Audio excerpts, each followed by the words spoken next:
About the growing list of rappers speaking out ahead of November 3rd. And with just 3 days to go until the election, you can add Lil Wayne to the list.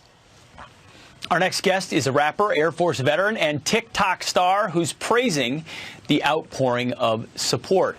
Topher joins us now. Topher, thank you so much for being here this morning, your service, everything. I'd imagine Halloween's a big TikTok day, too, so I'm sure you got stuff in store. But when you see these developments of these famous black Americans coming out, I think being very pragmatic and saying, listen, I want my life to be better. I want to live in a country of opportunity. I don't want to pay all of my income to the government. Is this reflective of how more and more black Americans are viewing the race? Absolutely, everyone. Just want to say good morning. But yes, I think people need to take into account. I think people need to take into account what's going on with the black race. But I just want to make a clear distinction here before we go ahead. We're talking about the two presidential candidates presently that we have. So when we're talking about Joe Biden, while he was concerned about his kids growing up in a racial jungle, Trump was receiving awards along civil rights activists Muhammad Ali and Rosa Parks, while Biden was working alongside known segregationist Strom Thurmond, and co-authoring bills such as Comprehensive Crime Bill of 1984, and then later on the Anti-Drug Abuse Acts of 86 and 88, which led to the sentencing disparity between crack and cocaine. And later on, let's not talk about the Crime Bill of 1994, which introduced the three-strike rule, which put away people for a long time for nonviolent offenses.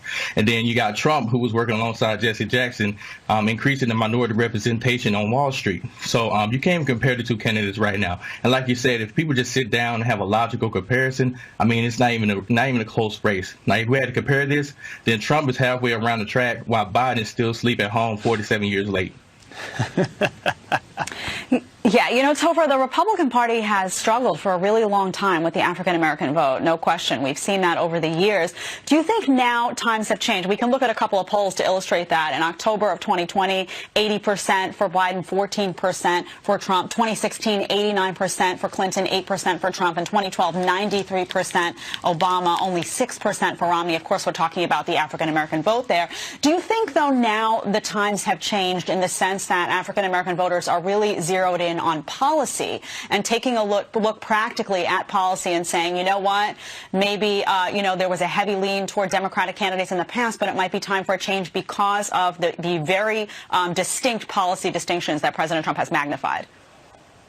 Absolutely. So a lot of the voices that we see come under and speaking for the black community, or at least representing, what I like what they're doing is showing people that, Ice Cube said it himself, that I don't have to like somebody to go out here and work with them, right? I just have to make sure they have my best interests at heart. And so I always prioritize policy over personality, and I encourage anybody to do that, because we've seen someone like Obama who was, had a civil tongue and talked to us and all kind of great sweet nothings, but we got nothing from it. But now we have Trump, who might not be the most well-spoken person when it comes to issues and getting his point across, but his heart is in the right place. He's putting America first, and is making sure that he makes sure that he's elevating the black community in the same process.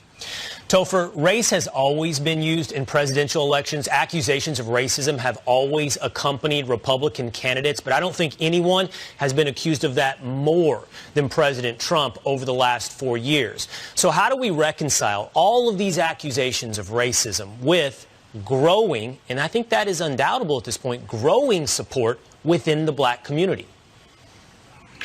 Well, I feel like at some point in time, people have to wake up and realize that, the rumors may not be true. If you have so many people that's coming out in support of Trump, then typically this happens after we sit back and do research, right?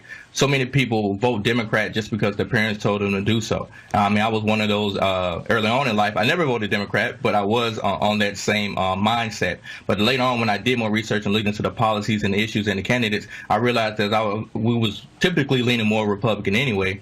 And that's why I just kind of, just said, hey, I'm a Republican. I'm going to vote for Trump in 2016. Definitely vote for him again in 2020 next week. So I think once people actually sit down and compare the two and look at it, then, yeah, it's an easy decision. And the reason why they keep throwing the hot word around racist is because once you say that word, given our history in America, black people tend to just turn off. Like, they turn off the ears, they look away, and they know this is effective because right now I feel like we're in a climate of hypersensitivity, given the riots and everything that's going on. So a lot of people don't want to hear nothing that has anything to do with racism.